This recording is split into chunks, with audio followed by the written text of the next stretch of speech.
AP జీఎస్డీపీపై ముఖ్యమంత్రి చంద్రబాబు గిమ్మిక్కులతో ప్రజలను మోసం చేసేందుకు ప్రయత్నిస్తున్నారని శాసనమండలి ప్రతిపక్ష నేత బొత్స సత్యనారాయణ మండిపడ్డారు. విశాఖపట్నం క్యాంప్ కార్యాలయంలో మీడియాతో మాట్లాడారు.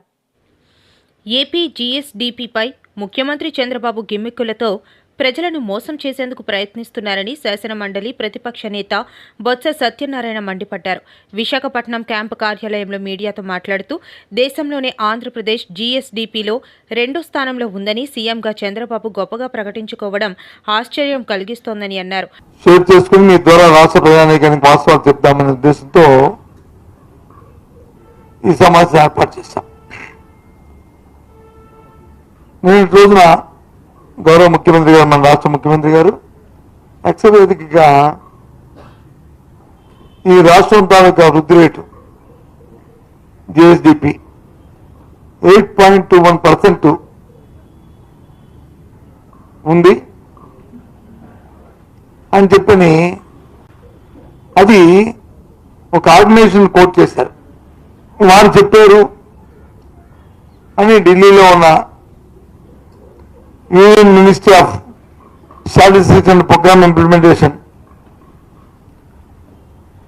Ministry of statistics and programme implementation వారు చెప్పినట్టుగా ఇది వచ్చి నిర్ణయిస్తూ అది 2 ప్రధానమైన పత్రికలు, ఒకటి ఈనాడు, 2 ఆంధ్రజ్యోతి బ్యానర్ ఐటెంలో 2 చేశారు. నా ఒక విషయం ఏంటంటే, ఏదైనా విషయాన్ని మనం వేస్తున్నప్పుడు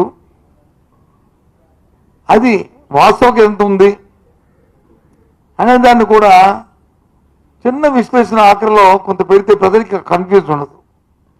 లేకపోతే నిజమే కాలా అనుకునే ఫీల్ గుడ్ ఫ్యాక్టరీలో ప్రజల్ని మభ్యపెట్టడం అనేది జరుగుతుంటుంది.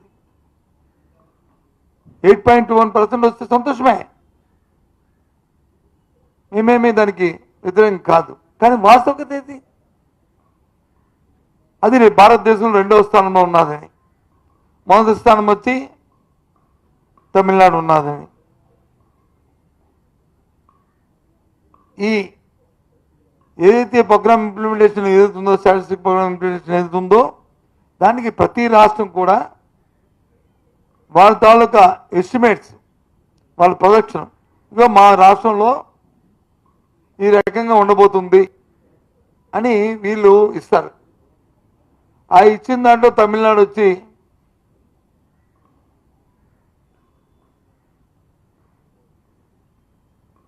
9.69% వాళ్ళు ప్రొజెక్షన్ ఇచ్చారు. అలాగే ఆంధ్రప్రదేశ్ వచ్చి 8.21% ఇచ్చింది. అలాగే పుదుచ్చేరి వచ్చి 7.96% ఇచ్చారు. అలాగే అస్సాం వచ్చి 7.9% ఇచ్చారు. అలాగే రాజస్థాన్ వచ్చి 7.82% ఇచ్చారు. అలాగా ఒక రాష్ట్రం పంజాబ్ వచ్చి 5.95%, అలాగే ఒక రాష్ట్రం ఇచ్చింది. ఇంకా కొన్ని రాష్ట్రాలు యూపీ, కేరళ, బీహార్, గుజరాత్, ఢిల్లీ, ఈ రాష్ట్రాలు అసలు ఇవ్వలేదు ఇంకా వాళ్ళ ఎస్టిమేట్స్. అంటే ఏంటి? మనం చెప్పిన లెక్కలకి మన రాష్ట్ర ప్రభుత్వం వీళ్ళు ఇస్తున్నా వీళ్ళు ఎస్టిమేట్ ఈ రకంగా ఉండబోతుంది అనేది, దాన్ని ఏ రకంగా సృష్టించాయి? భారతదేశంలో 2వ స్థానంలో ఉన్నదని ఉండాలని భారతదేశ ఆంధ్ర రాష్ట్ర పౌరుడిగా నేను కోరుకుంటాను. కానీ వాస్తవికత ఏది? ఎగ్జాంపుల్ తమిళనాడు తీసుకుందాం. తమిళనాడు 9.69% ఇచ్చిందంటే కారణం ఏంటి? వాళ్ళకు వస్తున్న రెవెన్యూస్, వాళ్ళ ఓన్ రెవెన్యూస్ 10.64% వాళ్ళ ఓన్ రెవెన్యూస్ ఉన్నాయి. మన ఆంధ్రప్రదేశ్ ఎంత ఉంది? కాబట్టి వాళ్ళు వచ్చి 9 వస్తుందని వాళ్ళ ఎక్స్పెక్టేషన్ వాళ్ళు ఇచ్చారు. ఆంధ్రప్రదేశ్ ఎంత ఉంది? 2.69% ఉంది. ఇది వాస్తవం కాదా? ఇది అబద్ధమని చెప్తుంది.